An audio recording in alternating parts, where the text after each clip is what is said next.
Hey, you're still awake? It's late. The room is dark, but your eyes keep opening like they're on duty. Your jaw stays tight. Your shoulders don't drop.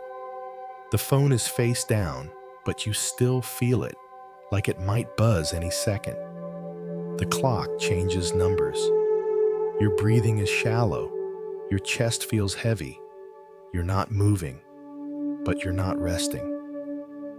Tonight, you don't need to fix anything. You don't have to win any argument in your head right now. In a moment, I want to show you a small space most men forget exists. The space between a thought and a reaction. That space is still yours. If your shoulders want to loosen, let them. If your jaw wants to unclench, let it.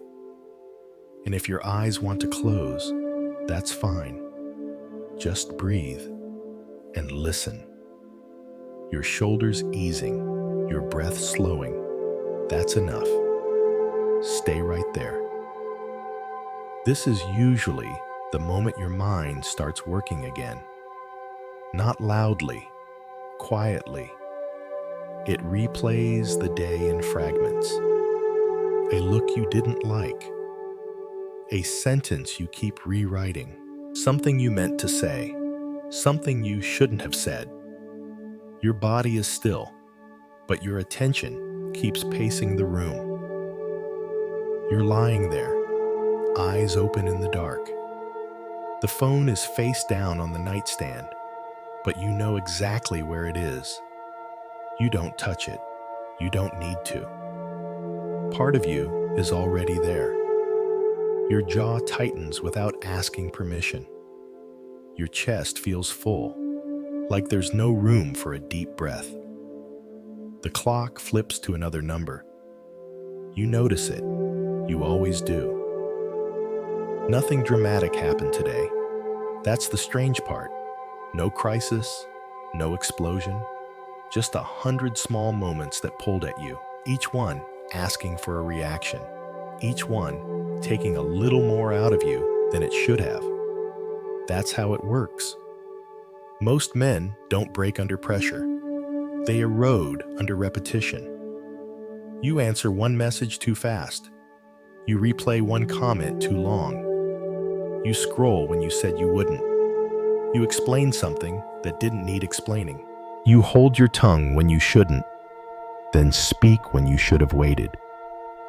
None of it feels like a big deal in the moment, but at night, your body keeps the score. There's an old story about a man caught in a storm at sea. Waves crashing, wind screaming, everyone else panicking, shouting orders, grabbing ropes at random. The man sits down, not because he's given up, because he knows something the others don't. In chaos, the first battle is inside. If he loses that, the sea doesn't need to finish the job. So he sits. He steadies his breathing. He waits for the moment where one clear action matters more than 10 frantic ones. That's not passivity. That's command. The Stoics understood this deeply. They didn't believe strength meant being unshaken. They believed strength meant staying aligned when you are shaken. Holding your standard when your emotions are loud, especially then. Here's the part most people miss.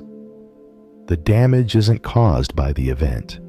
It's caused by the reflex, the untrained jump from feeling to action, from thought to reaction. Over time, that jump becomes automatic. And when it's automatic, it's no longer a choice. This is where mental strength is actually built, not in grand decisions, in these small, private moments.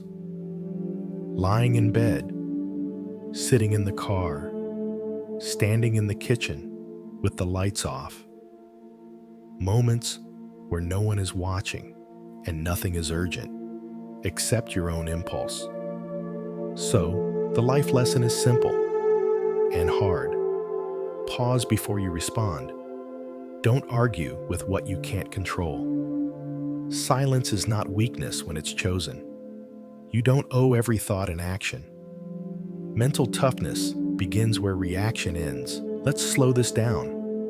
For the next few breaths, don't fix anything. Don't plan tomorrow. Don't analyze tonight. Just notice what's happening inside your body. The tension, the urge to move, the habit of reaching for distraction. You don't need to judge it, just see it. This is a Stoic meditation, even if we don't call it that. This is a Stoic journal without a pen. Awareness without correction. Presence without performance. If a thought comes up, let it pass like a car on a dark road. You don't have to follow it. If your body wants to settle a little more, let it. If it doesn't, that's fine too. The goal isn't calm. The goal is clarity. And clarity gives you back your choice.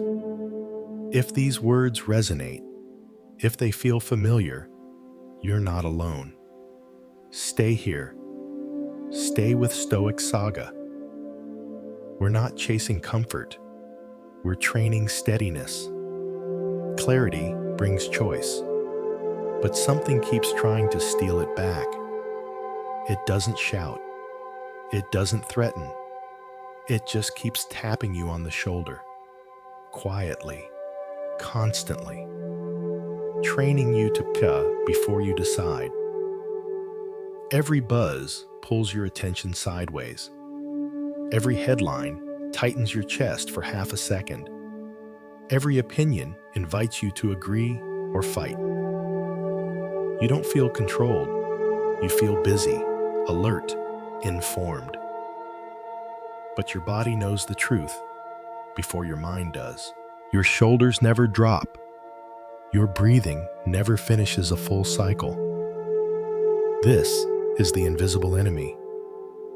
Not people, not the world. A pattern. Reaction culture. It teaches you that speed is strength, that silence is weakness, that if you don't respond now, you're losing ground. So you answer texts while half present.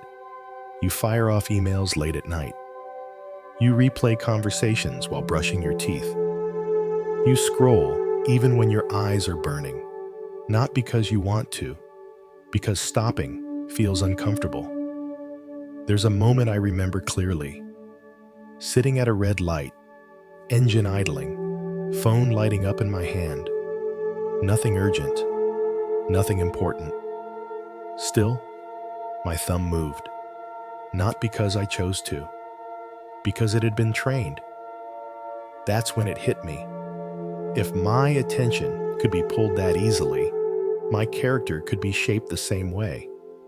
There's an old image from Roman training. Soldiers standing in formation while noise, insults, and chaos are thrown at them. The test wasn't strength.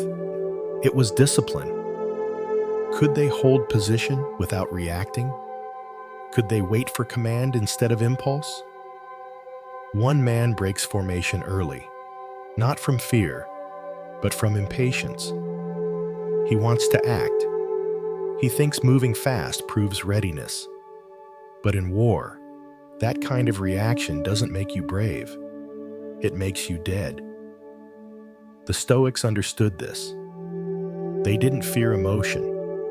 They feared unexamined reaction. Epictetus warned that impressions arrive uninvited. What destroys you isn't the impression. It's granting it authority without review. Reaction culture does exactly that. It hands the crown to the first impulse and calls it authenticity. Here's the life lesson most men learn too late. You don't lose control in big moments. You give it away in small ones. Mental strength is not about feeling nothing. Mental toughness is about choosing when to act. So slow this down. You don't need to respond to every message. You don't need to hold every opinion. It's about building mental strength where it actually counts. Reaction culture doesn't just pull you forward. It convinces you that tightening your grip is the way out. So most men do exactly that. They wake up and stack their day with plans, lists, rules, new systems. They promise themselves they'll be stricter, sharper, more disciplined. They clamp down on every feeling, every distraction, every mistake, like control itself will finally bring relief. You can see it in the body. Jaw clenched harder, shoulders pulled up, breath held a little longer than it should be. Even rest becomes another task to manage. This is the false solution. The belief that if you just try harder, push more, react faster, but in the right way, everything will settle down. It doesn't, because pressure doesn't train judgment, it only exhausts it. I remember a man I knew who prided himself on staying busy. Early mornings, late nights, always on. When something went wrong, he doubled down. More effort, less rest, less patience. He thought discipline meant force. One night, sitting alone at his kitchen table, lights off, phone glowing in his hand, he finally admitted the truth to himself. He wasn't in control. He was just constantly responding, reacting to demands, reacting to expectations, reacting to his own fear of falling behind. That's when it became clear. Speed had replaced strength. There's an old image of a rider gripping a horse too tightly. The tighter the reins, the more the horse resists. Not because it's disobedient, but because it's being choked. Control without awareness creates more chaos, not less. The Stoics warned against this mistake. They didn't teach men to dominate their inner world. They taught them to understand it, to separate what could be governed from what could only be endured, to stop wasting energy wrestling what doesn't yield. Marcus Aurelius wrote about this quietly, almost bluntly. You don't improve life by demanding it bend to your will. You improve it by bringing your will into alignment with what is actually yours to command. And here's the hard truth most people miss. Reacting less feels like losing at first. Silence feels like weakness. Waiting feels like avoidance. Not fixing feels irresponsible. But those are reflexes talking. The false solution is believing that every feeling needs an action, that every problem needs an immediate response. That mental toughness means constant engagement. Real mental strength is knowing when not to move. Here are the life lessons that cut through the noise. More pressure does not create more clarity. Speed is not the same as decisiveness. Control without awareness becomes aggression turned inward. Restraint is not passivity, it is precision. Mental toughness begins when urgency no longer owns you. Let this settle for a moment. Notice how your body reacts to the idea of not fixing something.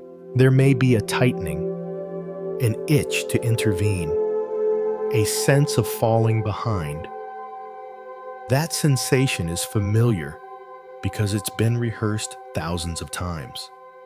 This is a Stoic meditation, not about calming the mind, but about seeing habit clearly. Watch the urge to act. Don't feed it. Don't suppress it. Just let it show itself. This is also a Stoic journal, written in awareness instead of ink. You're learning where your effort leaks. You're learning how much energy has been spent on the wrong battles. The correction is subtle, almost disappointing. Not more force, not more rules, less reaction, better timing. If these words land quietly, if they describe a pressure you've been living under, stay with Stoic Saga. This path isn't about doing more. It's about doing what actually matters and letting the rest fall away. Less reaction, better timing. That's where the turn happens. Not with force, not with another rule. With a shift so small, most people miss it. There's a story about a man standing in the middle of a crowded marketplace. Voices everywhere. Sellers shouting. Arguments breaking out. Everyone pulling at his attention. Instead of moving faster, he steps back half a pace, just enough to see the whole scene. In that moment, nothing outside changes, but inside, something locks into place. He's no longer being dragged. He's choosing where to look. That half step is the Stoic turning point. The Stoics didn't believe the world would calm down. They trained themselves to stop chasing it. Marcus Aurelius wrote to himself late at night, surrounded by war, illness, and betrayal, not to escape emotion, but to remember one thing: what belongs to him and what does not. Not as a theory, as survival. This is where Stoicism separates from most advice. It doesn't ask you to feel better. It asks you to see clearly, to divide your experience into two piles: what you command and what you don't. Your thoughts show up without permission. Your emotions surge on their own schedule. Other people act from their own wounds and fears. None of that is under your control. But your response is, your timing is, your standard is. That's the inner citadel, not a wall against feeling, but a center that doesn't move when feeling hits. I've watched men change the moment this clicks, not dramatically, quietly.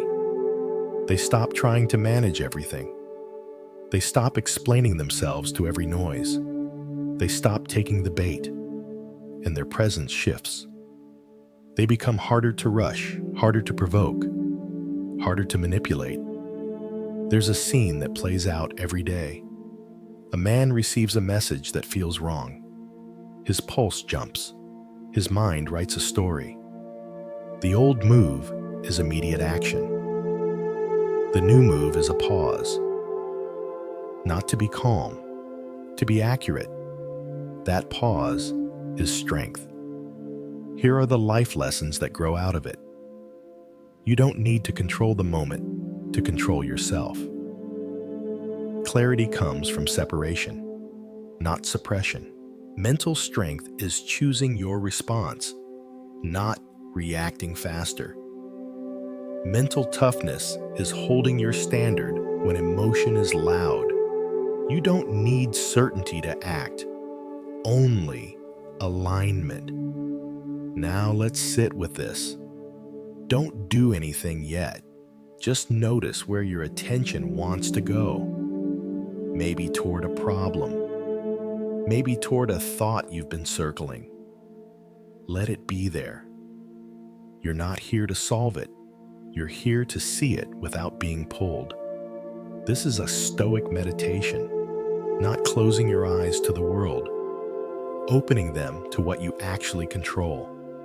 If a thought presses forward, let it. If it fades, let that happen too. You're practicing the turn. the half step back. This is also a Stoic journal, written in the body. You're noticing patterns, how quickly urgency appears, how often it lies, how much space opens when you don't obey it. Nothing needs to change right now. The work is simply to recognize the moment where you could choose differently next time. That recognition is the turning point. If this feels steady rather than exciting, that's a good sign. Stay with Stoic Saga. This isn't about motivation. It's about building a center that holds when everything else moves. And that recognition opens something small but decisive. A space. Not dramatic. Not glowing. Just a pause you usually rush past. The gap is the moment after the feeling hits, but before you move. It's the half second when your body tightens, your mind leans forward, and everything in you wants to act. Most people never notice it because it's uncomfortable. It feels like standing still on a moving staircase. But that's where everything changes. I first noticed the gap in ordinary places, standing in line, sitting in traffic, reading a message twice because the first read lit something up in my chest. There was always a flash, heat, pressure, urgency, and right behind it, the impulse to do something, say something, prove something.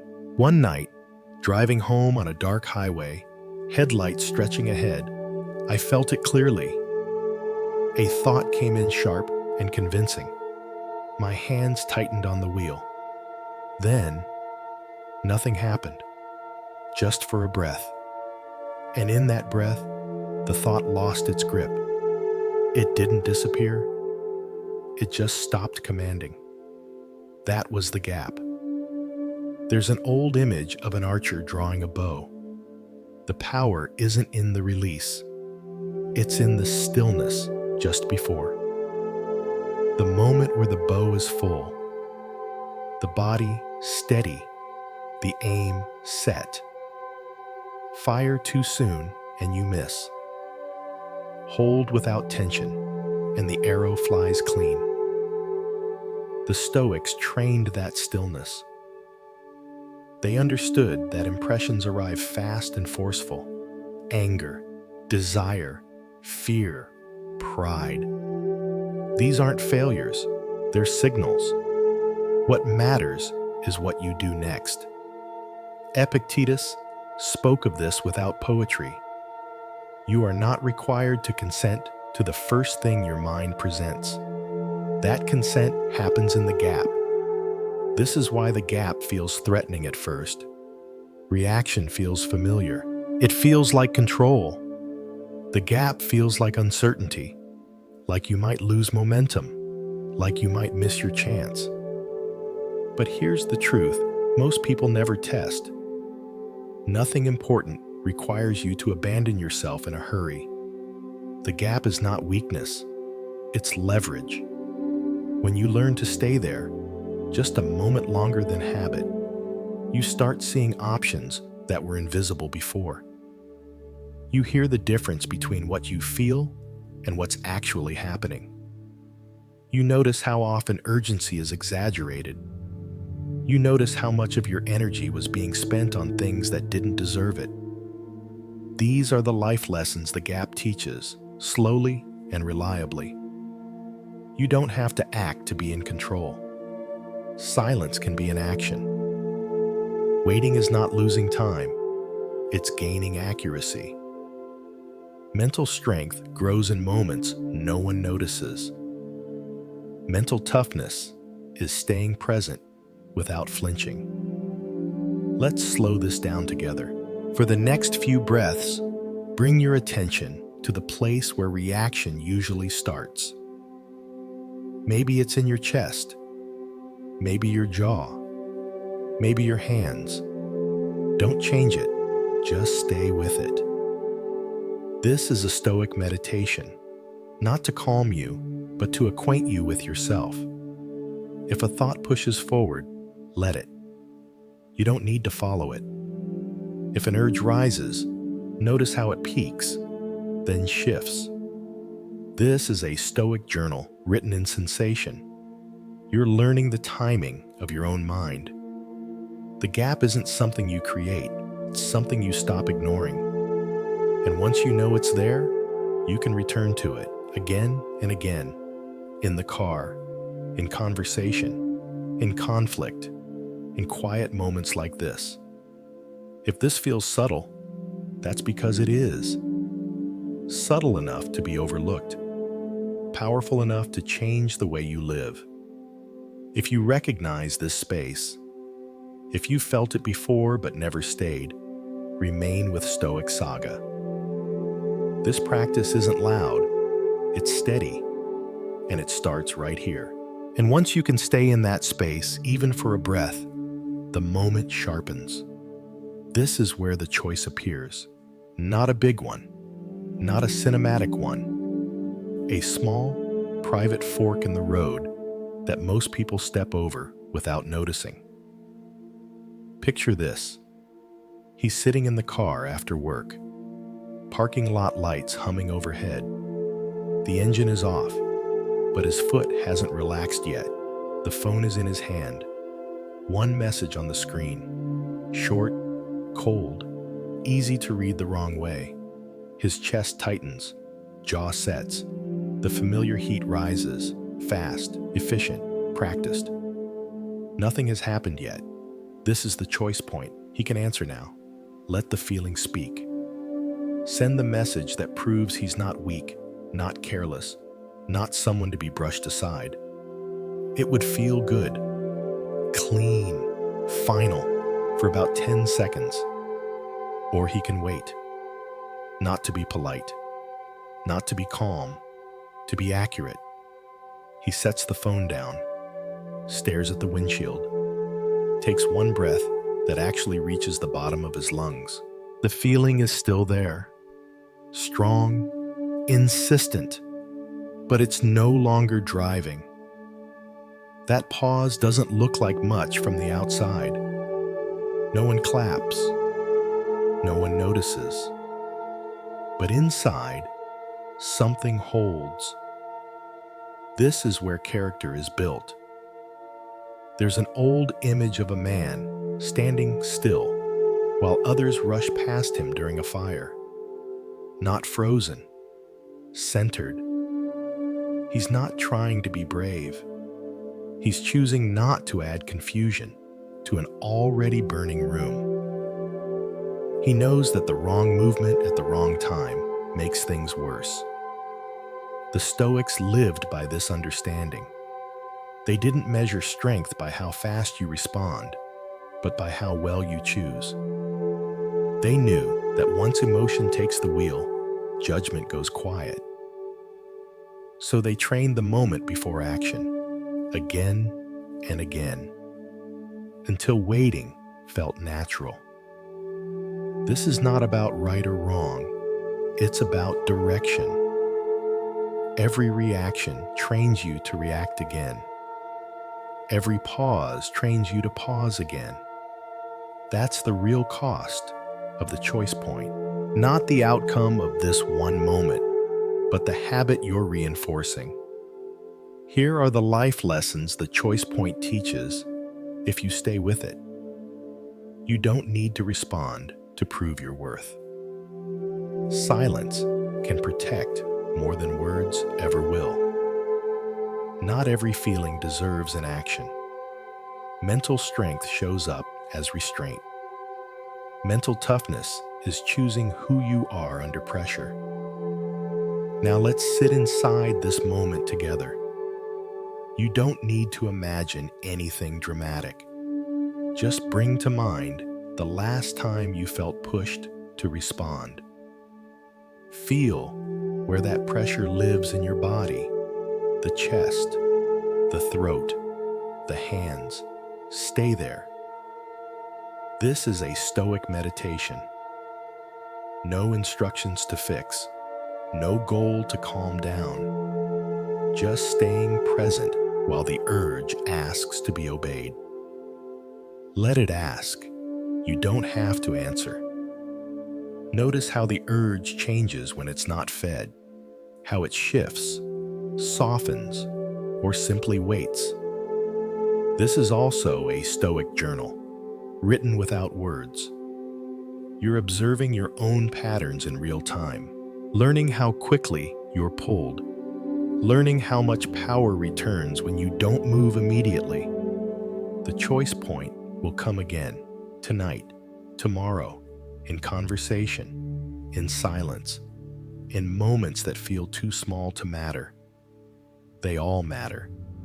If this feels familiar, if you've stood at this fork more times than you can count, stay with Stoic Saga. This path isn't about winning arguments. It's about building a self you don't have to repair later, and the moment passes, either way. The message gets sent, or it doesn't. The words land, or they stay inside.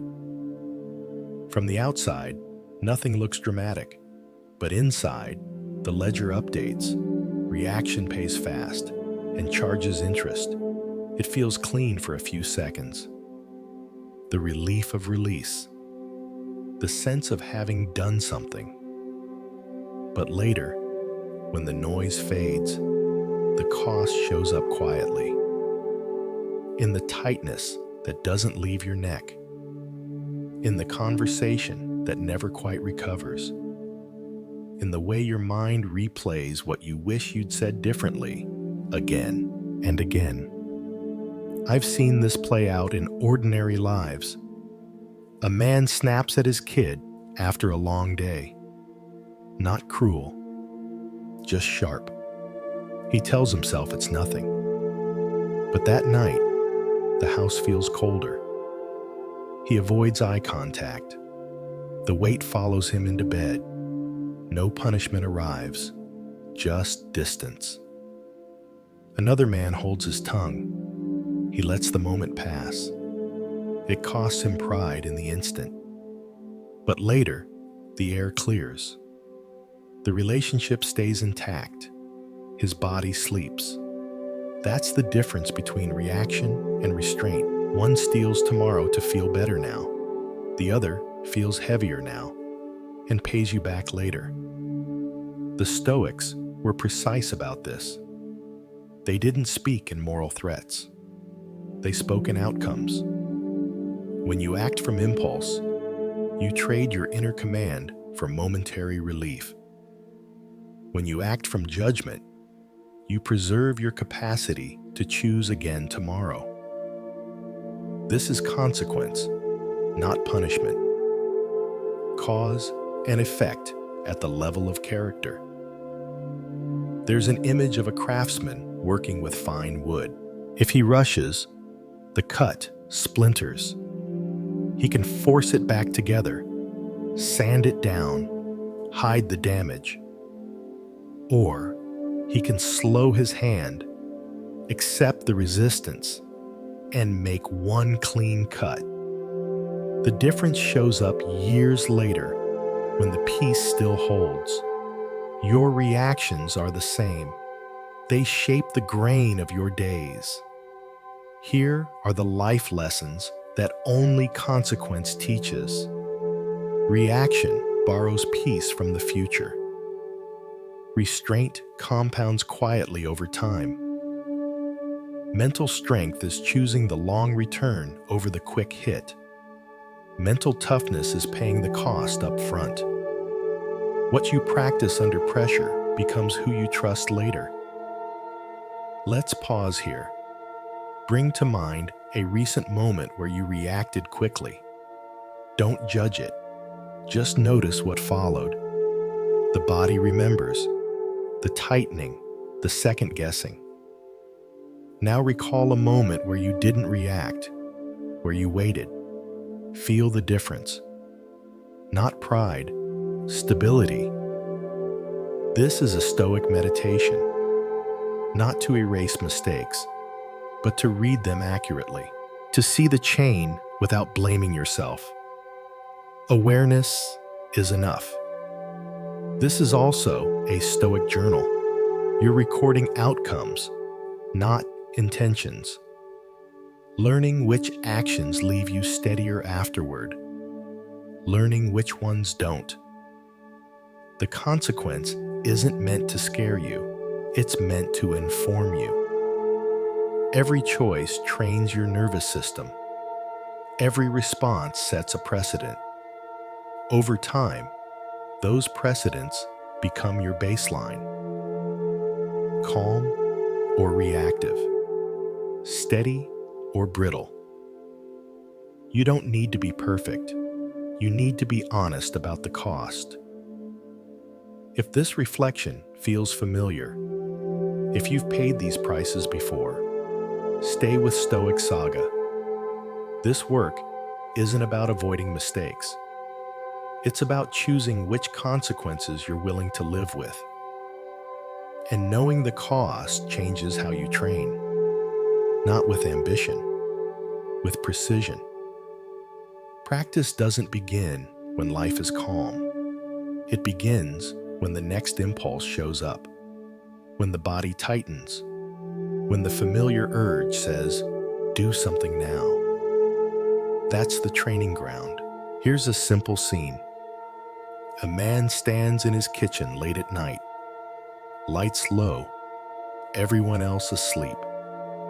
His phone buzzes on the counter. He already knows what it is. Something that can wait. Something that wants a reaction anyway. His hand moves halfway, then stops. Not heroic, just deliberate. He counts one breath, then another. Nothing else changes. But something inside does. That's practice. The Stoics didn't train in ideal conditions. They trained in daily life, in irritation, in boredom, in insult. They understood that character isn't built by insight alone. It's built by repeated, measurable choices under mild pressure. So here's the practice for the next 24 hours. Not forever, just today. First, the stop. When emotion spikes, irritation, urgency, defensiveness, do nothing for 10 seconds. No typing, no speaking, no fixing. Let the sensation exist without obeying it. You're not suppressing it. You're postponing action. Then, the replacement. Take one full breath. Not exaggerated, just complete. Then ask a single question. What part of this is actually mine to control right now? Choose one small action that answers that question. Send a shorter message. Say less. Walk away or wait. That's it. This is not about calm, it's about accuracy. There's an old image of a farmer sharpening his blade before the day's work. He doesn't rush into the field, swinging wildly. He prepares the edge. Every cut after that is cleaner, more efficient, less effort.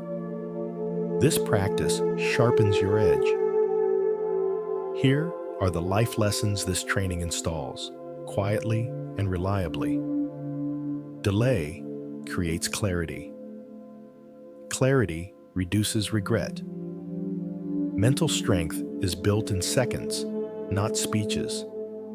Mental toughness is choosing restraint when reaction feels justified. Consistency beats intensity every time. Now slow this down. For the next minute, don't rehearse the day. Don't plan the next test. Just notice what it feels like to sit without reaching for anything. The body may fidget. The mind may search for a task. Let that happen. This is a Stoic meditation, not a technique, not a ritual. Just staying present with the urge to act without acting. You're teaching your nervous system a new pattern. Pressure doesn't always mean movement. This is also a Stoic journal, written in memory. At the end of the day, recall one moment you paused, one moment you chose differently. No judgment, just data. Training is built on awareness, not self-attack. You won't do this perfectly. You don't need to. You only need to notice when you remember and practice then. The work is small. The effect is not. Over time, these pauses stack. The body learns it's safe to wait. The mind learns it doesn't have to react to stay relevant. And slowly, without force, your baseline shifts. If this feels practical rather than inspiring, that's intentional. If it feels quiet rather than exciting, that's the point. If you want to keep training like this, one day, one pause at a time, stay with Stoic Saga. This isn't about becoming someone new. It's about returning to command. And when you repeat that pause, something settles into place. Not as a belief, as an identity.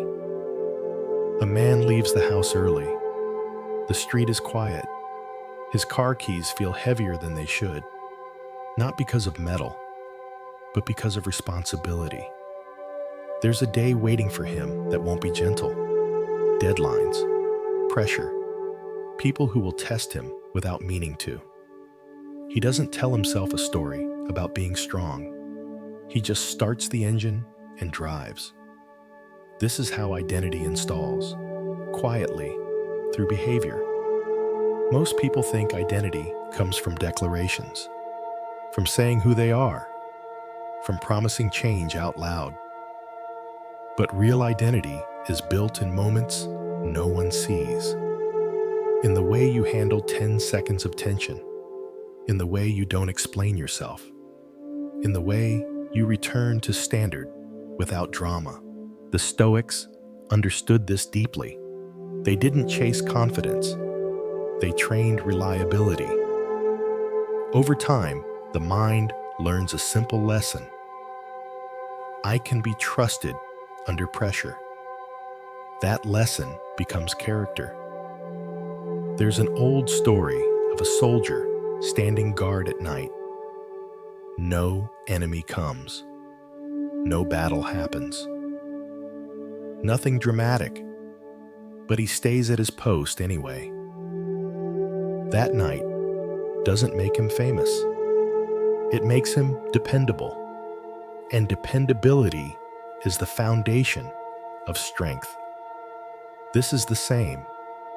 Every time you pause, instead of react, you cast a vote. Every time you choose restraint over release, you reinforce a pattern. Every time you return to standard after slipping, you strengthen alignment. Here are the life lessons that lock this identity in place. You don't need to feel calm to act with control. Mental strength is choosing the response, not the feeling. Mental toughness is staying consistent when no one is watching. Discipline isn't intensity, it's fidelity to a standard. Character is what remains when impulse fades. Now let this land without forcing it. For the next minute, imagine nothing changing externally. Same job, same relationships, same stress. Only one difference. You don't rush to respond. You don't explain yourself unnecessarily. You don't hand control to urgency. Notice how that version of you stands, how he speaks less, how his decisions cost less energy. That's not fantasy. That's proximity. You're already close to him. This is a Stoic meditation, but not one you sit for. It's one you carry. A posture, a way of meeting moments. You don't escape emotion. You hold your line inside it. And when you forget, and you will, you don't punish yourself. You return. Return is the real practice. Return is the real strength. At the end of the day, when the house is quiet again, you don't review everything. You remember one moment you held your standard. One moment you didn't react. That's your Stoic journal. One entry is enough. This is how identity becomes automatic. Not through motivation, through repetition. You don't announce this kind of man. You don't explain him. You recognize him by what he doesn't do. He doesn't rush. He doesn't perform. He doesn't negotiate with impulse. This is what a disciplined man does when no one is watching. If this way of living feels familiar, like something you've known but forgotten, stay here. Stay with Stoic Saga, not for inspiration, for training. And tomorrow, the world will try again. Not aggressively, casually. A message before coffee. A look that lingers too long. A comment that hits the old nerve. Nothing dramatic. Just enough to pull you back into reaction if you're not paying attention. This is where the return loop lives. A man walks into a parking lot after a long day. Fluorescent lights. Cold air. His phone buzzes while he's halfway to the car. He stops. Not because he's afraid of the message, because he recognizes the moment. He's been here before. He knows how this goes if he reacts tired. So he stands there for a few seconds longer than necessary. Breath steady, eyes forward. Then he moves. That pause is not failure recovery. It's mastery maintenance. The mistake most people make is thinking discipline is linear, that once you get it, you keep it. But Stoicism was never about arrival. It was about return. Returning to standard. Returning to clarity. Returning to the part of you that chooses instead of reacts. Marcus Aurelius didn't write reminders because he forgot the philosophy. He wrote them because pressure erodes attention, and attention is what must be renewed. The return loop is simple. You notice you drifted. You don't argue with it. You don't punish yourself. You don't create a story about weakness. You just come back. This is what separates strength from fragility. Fragility needs perfect conditions. Strength only needs awareness. Here's what returning actually looks like in real life. You catch yourself scrolling when you said you wouldn't. You stop. You hear your voice rise in an argument. You slow it down. You break a promise to yourself. You keep the next one immediately. You react. Then you correct without drama. Each return tightens the loop. Over time, the gap between slipping and correcting gets smaller. That's progress. Not fewer mistakes, faster returns. Here are the life lessons this loop installs, whether you name them or not. Mental strength is built by repetition, not intensity. Mental toughness is returning without resentment. Consistency is not perfection. It's refusal to quit. Discipline survives because it adapts. Character grows where excuses end. Now, let the pace drop. For a moment, don't think about tomorrow. Don't plan the next test. Just sit with the idea that nothing is required of you right now. Notice the impulse to move on, to finish, to consume something else. Let that urge pass without obeying it. This is Stoic meditation in motion. Not silence for escape, but silence for recalibration. You're not emptying the mind. You're reminding it who's in charge. If you keep a Stoic journal, this is where it earns its place. One line is enough. Where did I return today? That question trains awareness better than any long reflection. And here's the quiet truth most people miss. The return loop is the habit behind all habits. Without it, every system collapses the first time life pushes back. With it, nothing breaks permanently. You don't need a new identity tomorrow. You don't need more motivation. You need the willingness to return again, and again, and again. This is how a man becomes steady, not impressive, reliable. If this way of training feels grounded, if it feels like something you could actually live, stay here. Stay with Stoic Saga. This isn't a series you finish. It's a practice you revisit. When you drift, come back. When you forget, return. When the day tests you, pause. And now, nothing more needs to be added. If you've stayed this long, you already understand the core lesson, not as an idea, but as a felt experience. Life doesn't break men all at once. It wears them down through reaction, through rushing, through the habit of letting every stimulus decide the next move. And Stoicism, at its core, isn't about becoming calm, cold, or distant. It's about reclaiming command in the smallest moments. The ones that don't look important, the ones no one applauds. You don't win this work by eliminating emotion. You win it by holding your standard when emotion is loud. Tonight, you saw how that works. The pause, the gap, the choice, the return. That's the whole practice. You don't need to remember 10 rules tomorrow. You only need to remember one thing. When pressure shows up, you don't have to move immediately.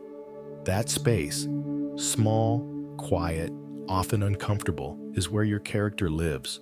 If today was heavy, let that be okay. If you slipped, let that be human. What matters is that you know how to return, and that you're willing to. There's an old saying that a man is measured not by how hard he hits, but by how well he holds his ground. Ground isn't something you conquer once.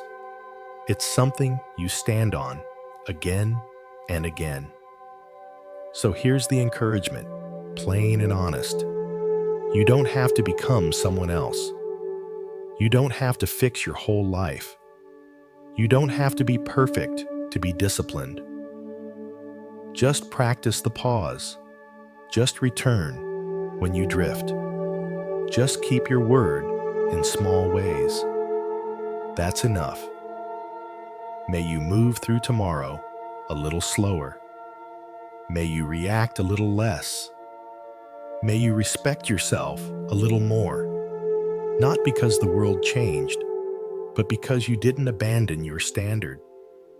If this way of living feels right, if it feels grounded instead of dramatic, stay close.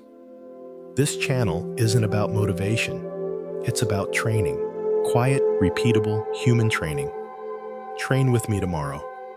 And one more thing before you go. In the next video, we'll talk about something most men face eventually and rarely prepare for. Betrayal. Not the loud kind, the quiet kind. The kind that tempts you to harden, retaliate, or lose yourself trying to stay strong. We'll look at how a Stoic faces betrayal without becoming bitter, without shrinking, and without giving away his integrity. Until then, Take care of the small moments. They're not small at all.